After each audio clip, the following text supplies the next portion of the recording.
BJP को यही तकलीफ है कि कोई जुड़े नहीं, दूरियां बनी रहें।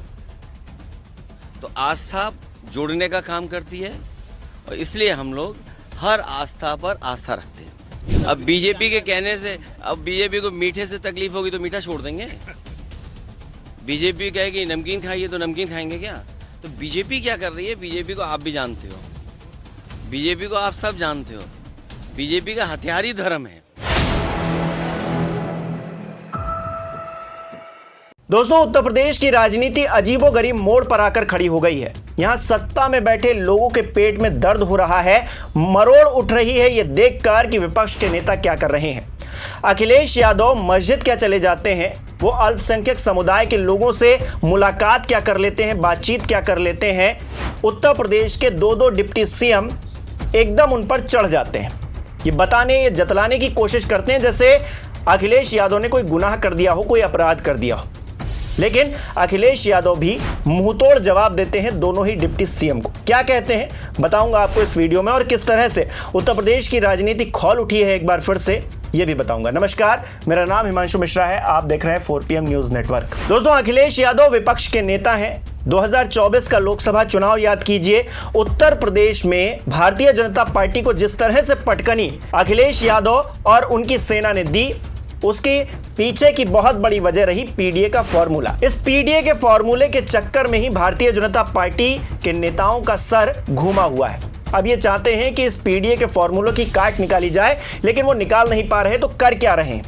अखिलेश यादव की हर एक्टिविटी पर, हर उस मुलाकात पर सवाल उठा रहे हैं जिससे उनका वोट बैंक कहीं ना कहीं प्रभावित होता है। दोस्तों, आपको पता ही है कि दिल्ली में संसद का मानसून सत्र चल रहा है और अखिलेश यादव क्योंकि सांसद हैं तो वो दिल्ली में मौजूद हैं।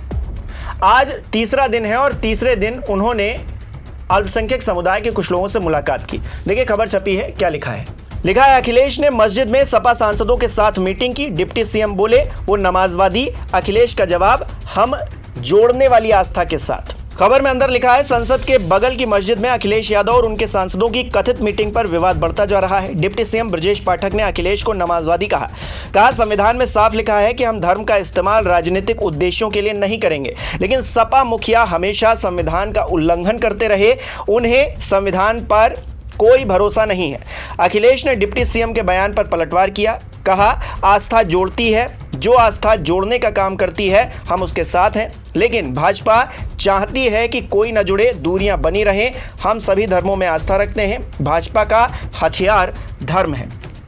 अखिलेश यादव मुंहतोड़ जवाब दे रहे हैं दोस्तों, बिल्कुल उन्होंने मुंह बंद कर दिया है ब्रजेश पाठक जी का।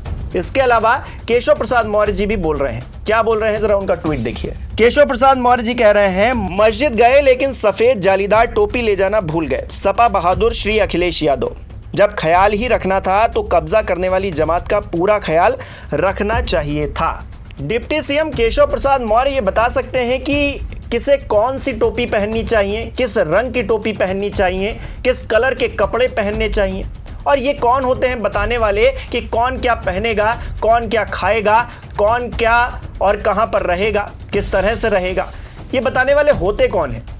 प्रदेश की जनता आपको एक बार नकार चुकी है, आप चुनाव हार चुके हैं। बावजूद इसके भारतीय जनता पार्टी के शीर्ष नेतृत्व की मेहरबानी और आशीर्वाद आपके ऊपर बना हुआ है और आप सत्ता में डिप्टी सीएम की कुर्सी पर बैठे हुए हैं।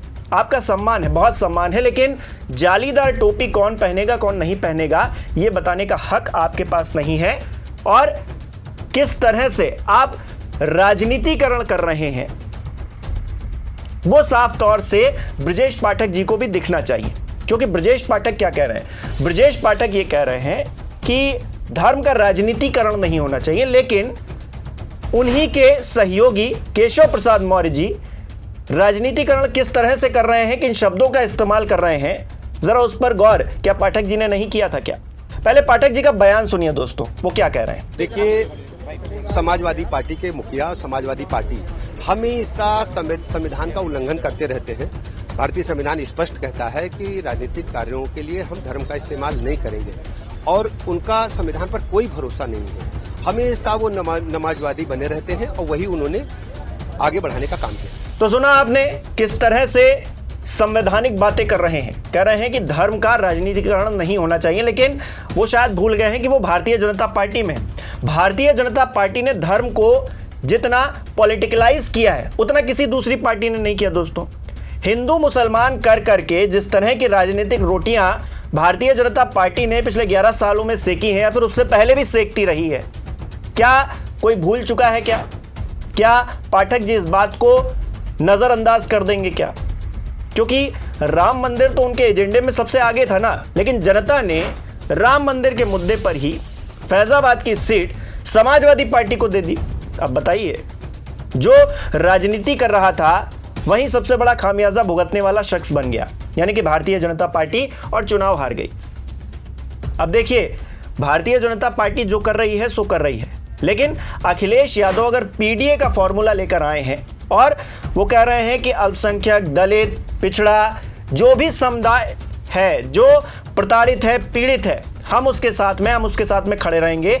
और भारतीय जनता पार्टी जो एक भी मुस्लिम विधायक या सांसद अपनी पार्टी में देखना नहीं चाहती है, वो पार्टी कह रही है कि जालीदार टोपी पहने अखिलेश यादव या फिर ना पहने, उस पर अपनी टिप्पणी कर रही है। अखिलेश यादव अगर किसी समुदाय के साथ में खड़े हैं तो जरूरी नहीं कि वो उस समुदाय की वेशभूषा में हो। आप एक समुदाय के साथ में खड़े हैं और उस समुदाय की गंदी राजनीति करते हैं, आप उन कांवड़ियों को तो कुछ नहीं कहते जो उत्पात मचाते हैं, बल्कि सवाल विपक्ष पर खड़ा करते हैं। उस तोड़फोड़ पर कुछ नहीं बोलते जो उपद्रवी सड़कों पर कर रहे हैं भोलेनाथ का नाम लेकर।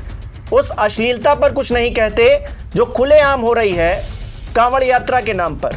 किस तरह से हमने तस्वीरें देखी हैं दोस्तों, आपने भी देखी होंगी कि कांवड़ यात्रा हो रही है, वहां पर डांस हो रहा है, नग्नता का प्रदर्शन हो रहा है, इस पर तो कोई कुछ नहीं बोल रहा है। और मुख्यमंत्री जी फूल बरसा रहे हैं, वहां पर ऑपरेशन सिंदूर का झंडा लहराया जा रहा है। ये परिस्थितियां हैं उत्तर प्रदेश के अंदर, और आप बता रहे हैं कि किसे कौन सी टोपी पहननी चाहिए या फिर किस तरह की बातें करनी चाहिए, किस तरह का आचरण रखना चाहिए। मतलब आपके मुंह से अच्छा नहीं लगता है। मैं ये बात दोनों डिप्टी सीएम्स के लिए कह रहा हूं। और राजनीति अपनी जगह है और ये समाज अपनी जगह है। समाज को गढ़ना है, उसे तोड़ना नहीं है, समाज को जोड़ना है। लेकिन आपकी राजनीति मुस्लिमों को अलग रखती है। मुख्यमंत्री जी कहते हैं ना कि 80 और 20 की लड़ाई है, ये 80-20 की लड़ाई नहीं है, सब एक साथ में है। ये राजनीति ने कर रखा है 80-20।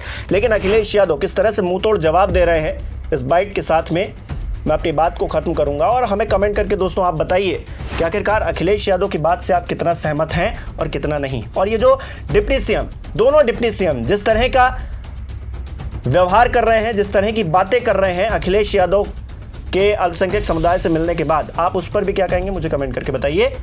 इस वीडियो को लाइक कीजिए, शेयर कीजिए, और हमारे चैनल को सब्सक्राइब नहीं किया है तो वो भी कीजिए, और इस अखिलेश यादव की बाइट को सुनते चाहिए।